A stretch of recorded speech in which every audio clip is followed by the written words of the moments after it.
Hi. Well, we're going to explain the power flow in synchronous motor.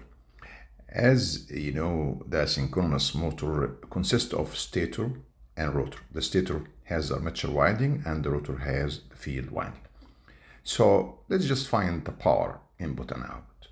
Well, as a motor, the input will be in the stator. If you know the armature voltage per phase VA and the current in the armature IA, you multiply that times cosine phi, you get the power per phase, you multiply it by 3, you get the input power to the stator. You have also another input to the rotor, which is equal to the field voltage times the current of the field, because you have exciter here, as you know, and that's the VF and that's IF. Okay, but there will be losses, couple losses, because you have armature resistance in the stator. So some losses here will be equal to IA square RA. That's the armature copper loss in one phase. You multiply it by 3, you got the 3-phase power loss in the stator. For the field winding, also you have resistance RF here. So you got another loss, another copper loss in the field circuit, which is equal to RF IF square. It's the same as VF IF, if just we include the resistance. So if you subtract the input, so what the input power? That's the input power, the total of both inputs.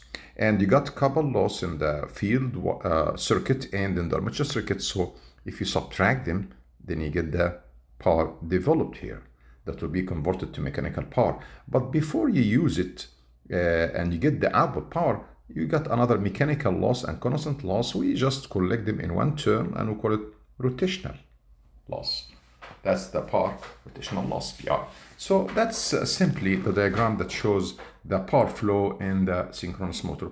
And there are some equations that will make life easy. If you want to calculate the developed power, you can calculate from two directions, from the output direction or from the input direction. Just look now, if we look at this area, so the power developed PD is equal to the output power plus the rotational loss. So just let's write this equation. So power developed is equal to the output power plus rotational loss. That's another one. All right. If you look for this and at this side, so if you add the developed power or the power developed here on the motor, and you add the copper losses in the armature and the field winding, so you get the total input power. So let's just try. So the total input power, that's equal to 3 VA IA cosine phi plus VF IF. That's the total input power. And that will be equal, as we said, this input will be equal to PD, the power developed, plus the losses, the copper loss. All right. So we can say it's equal PD plus 3IA square RA plus VF IF. So you can simplify. If you cancel these two terms together, so you get an interesting relationship. 3 VA IA cosine phi equal to power developed PD plus 3 IA square RA.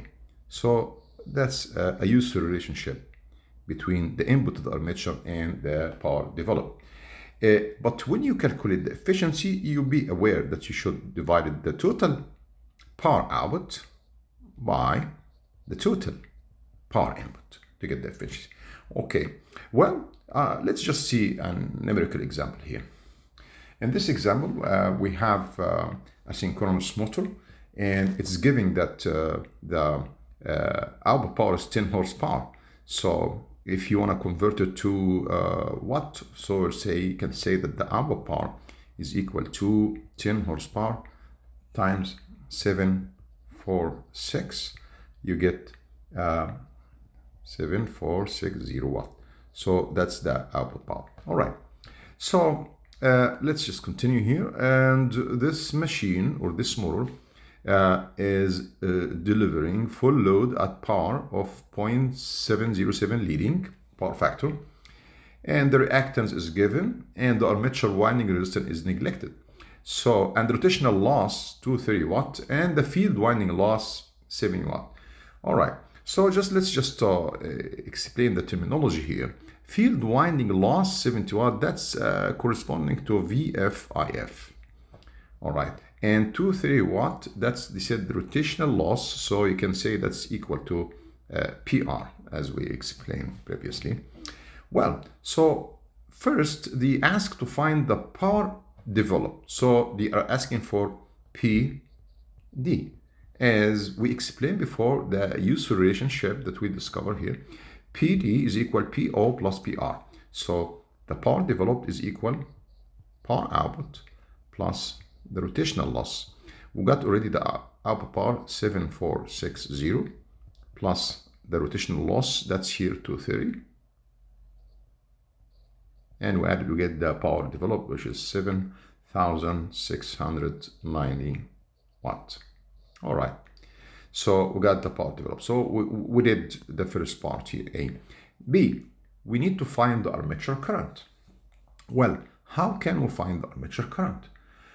When you think about it, you're dealing with power here. If you look at the relationships that we found, you will see that this relationship that we just found out, it can help us to find the current here. So let's go ahead and write this relationship. We'll take a copy of this equation. All right.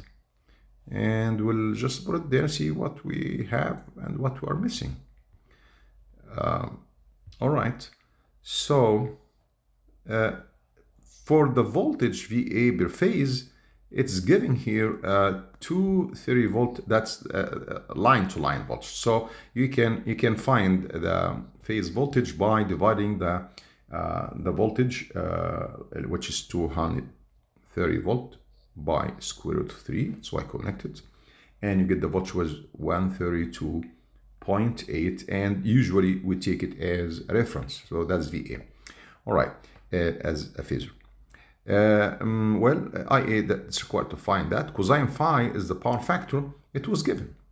Said that the power factor is 0.707. So the power factor is given as 0.707, which is equal cosine phi, right?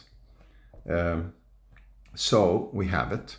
And let's just find what PD, we got PD, that's 7,609, and we have the resistance of the armature. Oh, they said that in this example, they said that the armature winding resistance is negligible. It means RA is equal 0.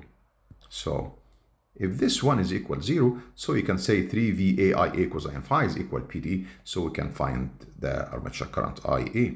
All right, so from this equation, we can say that IA is equal to, and that's as a magnitude, of course, will be equal PD, and PD is equal to 7,690 watt divided by 3. VA, we got it 132.8, we just take the magnitude, and cosine phi is equal 0.707. And we get the armature current, which is equal to 27.3 amp. But that's the magnitude. We want to find the phase. That's easy because the power factor was given, and it was a leading power factor in the problem given. So just to have to find phi here. So phi will be equal cosine minus 1.707, which is equal to 45 degrees. So now we can express IA as a phasor. The magnitude is equal to 27.3 amp, and the angle is 45 degrees, and it's positive because it's leading power factor M. So that's the part B. Well, so we're done with that. C, the total power input. All right, total power input. We know that the input power, let me show the diagram. You got two inputs, one to the stator and one to the rotor. So just let's write the equation. The total power input that's part C, is equal to the input to the armature, 3VA IA cosine phi, and the input to the field, which is equal VF IF. For the first one, 3VA IA cosine phi, I think we got it because we said that that's equal to PD. If you remember this equation, we said that this one equal PT plus the losses, and the losses is ignored because R is equal 0. So, and BT, we got it 7,690. So you got here 7,690 plus VF IF, that's the input to the field, and the same thing as the loss in the field, which is given in the problem, equal 70 watt. So you add 70 watt and you get the total input power, which is equal to 7,760 watt. You got the input power. Okay, so we're done with part C. The last part, D, efficiency. Well, to find the efficiency, we said that always the efficiency equal the output over the input. You have the output, we got it the first step, 7,460 divided by the input power, we just got it 7,760. Oh no, there is something wrong here. We should the output power 7,460, that's right, but that's right, multiplied by 100 to get the percentage, so it'll be 96.1%. so that will be the efficiency. So we're done with part D. It was easy. E, generated voltage. What's generated voltage? It means EF. Just we have to sketch equivalent circuit of the motor. So that's EF, the generated or excitation voltage, and they have the armature voltage, and you have the reactance, the synchronous reactance. It was given, I think, everything. VA we calculated. This is per phase, by the way. VA we found it equal to 132.8, 132.8 on angle 0, and the reactance was given in the problem equal to, all right, let's look at it. Yes, J5, that's equal J5. And to find EF, we need to find the armature current, and this will be the direction of IA, and we found IA. IA is equal 27.3. Let's just write here, IA is equal 27.3 M, and the angle was 45 degrees, was leading. So we have everything, just so we can calculate the EF. We'll say that the EF is equal to VA, armature voltage, all this per phase, minus J XS IA. VA is equal 132.8 angle 0 minus J5 times the current 27.3 angle 45 degree, and then we can do the calculation using the calculator, the complex mode. So we'll get 248.8 and the angle negative 22.8 degree.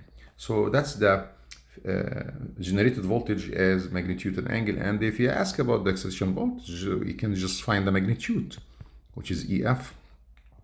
That will be equal to 248.8, but you got to be precise, that's voltage per phase.